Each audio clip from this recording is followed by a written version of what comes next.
Hi, my name is Angela. Hello, I'm Stephanie. Hi, my name's Chloe. We're from Circulation, and these are our true crime recommendations.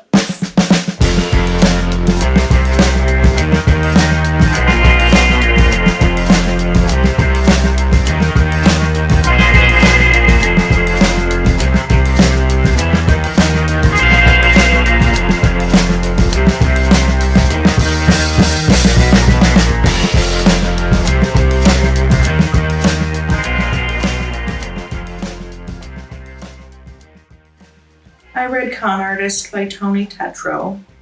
This is a book about a very talented art forger. Some say he's the most talented art forger alive today.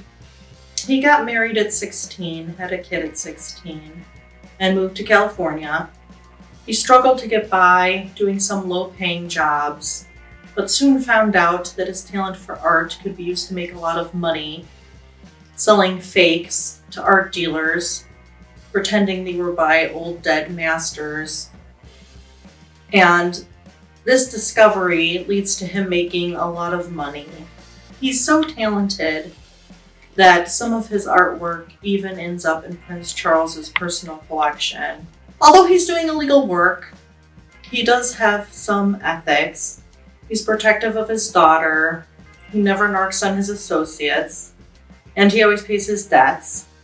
I like this book because it's interesting. It's a great look at art forgery. It's written in a very casual, straightforward manner. You can easily read it as a layperson. You don't have to have any previous knowledge of art or art forgery to enjoy this book. That's why I recommend this book. So a little bit of background on me is I really enjoy horror and some gory books to read. And I came across this true crime book, My Friend Dahmer, which is a really good mashup of true crime and gory things that I enjoy. The author is actually someone who's connected with Dahmer from high school. They weren't necessarily friends, but they were in the same friend group and had some social connections with each other. This book really shows that Jeffrey Dahmer wasn't born a villain, but created into one, and you can see the torment and isolation that he goes through from being a normal person to someone who becomes a serial killer, which I found really interesting how it was captured. There's really cool facts in the back where it talks about where the author gets all the facts and how everything was connected and how people perceived Jeffrey in high school. And you also get to learn about the family background of Jeffrey Dahmer. And you get to find out also that Jeffrey's not like typical serial killers because he's actually very honest about his crimes and very forthcoming during interviews on why he did it. And overall, I really would recommend this book because it does a really good job showing how he became a serial killer. The pictures are really good, and you get first-hand information from someone who interacted with him. So, really good book. And my suggestion is The Feather Thief, Beauty Obsession and the Natural History Heist of the Century by Kirk Wallace Johnson. It came up recently in conversation with someone who was reading David Grann, The Wager, and really enjoyed that, and was looking for more nonfiction that reads like fiction. And this one came to mind.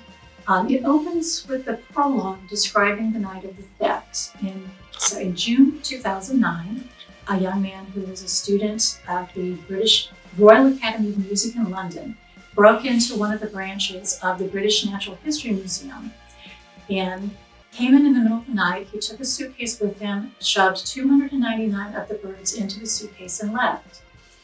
And that was an odd thing to do. So we moved from that part to the backstory that would explain why someone would have done this. So you begin with collecting the feathers. Alfred Russel Wallace, whose name you may remember from Charles Darwin's days, was one of the primary collectors here. And he was the one who emphasized that not only do we need to be preserving the specimens as best as we can, we need to preserve also the documentation, where they were found and when they were found. And that creates the scientific value around them that the museum is preserving. There's also the backstory of the museum itself and Rothschild family money and how a particular family member's interest in the birds and inability to do anything in banking brought the museum about. So we've got these different threads going on with the backstories coming together.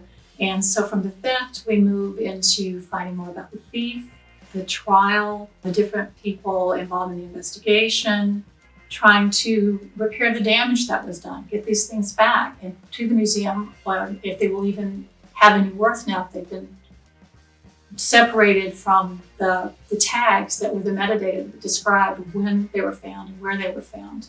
I like this just for the depth of all the background information, and also just because it's a true crime story. This is such a quirky crime. So I hope you enjoy it. We hope you enjoy our suggestions. If any of these titles interest you, please come to Weill Library District and check one of them out. Feel free to ask for more recommendations.